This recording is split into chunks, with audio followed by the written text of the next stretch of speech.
Assalamualaikum warahmatullahi wabarakatuh. Salam sang sejati. Di dalam kitab Al-Hikam, Syekh Ibnu Athaillah pernah mengatakan, bagaimana mungkin sesuatu dapat mendindingi Allah, padahal Dialah yang menjahirkan sesuatu. Bagaimana mungkin sesuatu dapat mendindingi Allah, padahal Dialah yang tampak pada segala sesuatu. Bagaimana mungkin Allah dapat didindingi oleh sesuatu, padahal Dia lebih nyata dari segala sesuatu. Bagaimana mungkin sesuatu dapat mendindingi Allah, padahal kalau tidak ada Dia, tidak ada sesuatu. Bagaimana mungkin sesuatu dapat mendindingi Allah, padahal Dia maha nyata sebelum segala sesuatu. Dari sini dapatlah kita pahami bahwa Allah itu benar-benar nyata, tanpa terselubung oleh apapun juga, kecuali oleh nafsu yang disesatkan oleh akal pikirannya sendiri. Di dalam Asmaul Husna, salah satu nama Allah adalah Az-Zahir, artinya yang maha nyata. Kalau Anda mengartikan makna maha nyata itu, bahwa Allah telah menciptakan alam beserta isinya, dengan adanya alam ini menunjukkan maha nyatanya Tuhan, itu berarti pemahaman Anda hanya sampai di situ. Di beberapa video sebelumnya di channel Sang Sejati ini, sudah sering kali saya membahas apakah Allah bisa dilihat dengan nyata. Tapi dalam video ini, saya tidak lagi mengajak Anda untuk terus berdebat tentang bisa atau tidaknya Allah itu dilihat. Karena saya menganggap siapapun Anda yang telah membuka video ini, berarti Anda sudah selesai dengan debat yang tidak berujung. Karena pada akhirnya hal tersebut justru akan semakin membingungkan diri sendiri.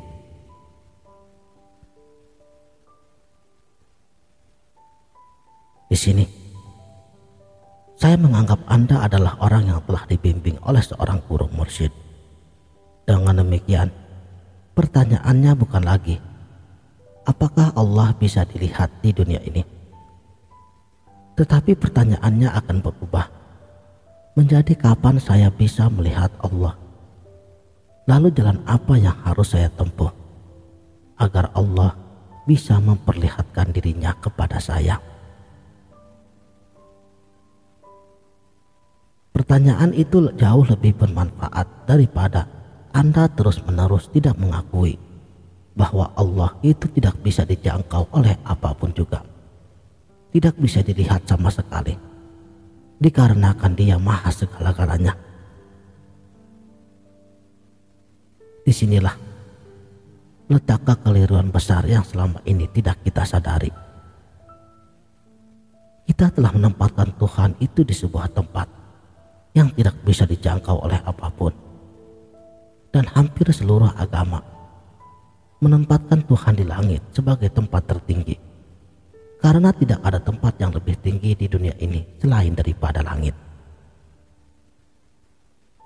Kemahakuasaan Dia kita wujudkan dalam bentuk sulit dijumpai. Semakin sulit kita jumpai, akan semakin nampak bahwa Dia maha segala-galanya.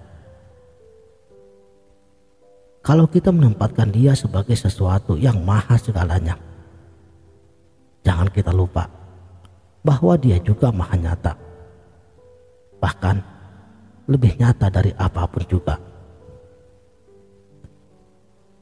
Dengan demikian, maka kita semua diberi kesempatan untuk melihat Zat yang maha nyata sebagai bagian dari karunia-Nya. dalam hadis kursi, Allah berfirman, "Aku adalah perbendaharaan yang tersembunyi. Aku ingin dikenal, maka aku menciptakan makhluk agar mereka mengenalku." Tuhan menciptakan makhluknya agar mereka mengenal kepadanya dengan sebenar-benarnya kenal, berhubungan dengan mesra, terus-menerus berdialog dengan Tuhan agar kita terus terbimbing ke jalannya.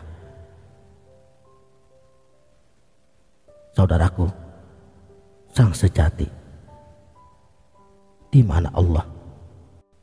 Pertanyaan itu yang harus kita jawab terlebih dahulu sebelum kita bertanya bagaimana caranya melihat Allah. Dan hampir semuanya mengatakan bahwa Allah itu ada di arsy. Arsy itu berada di langit.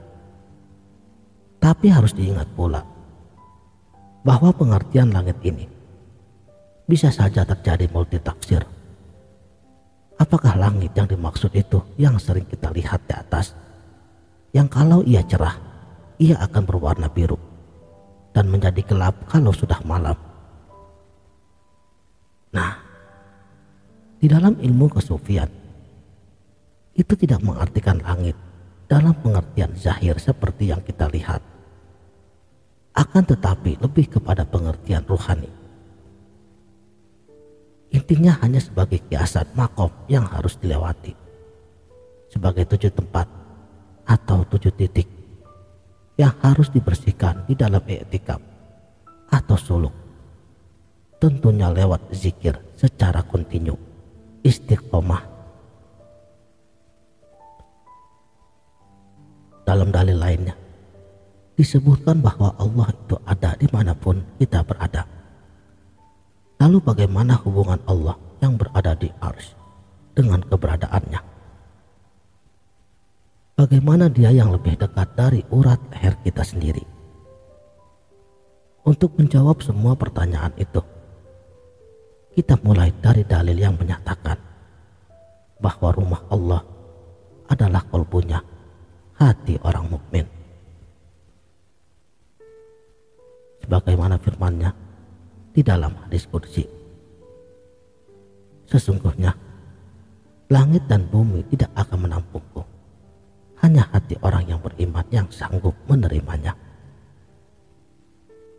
Jadi, kalau Anda mau mencari Allah, jangan mencarinya di gunung, di laut, di masjid, atau di tempat-tempat lain. Sudah pasti Anda tidak akan menemukannya.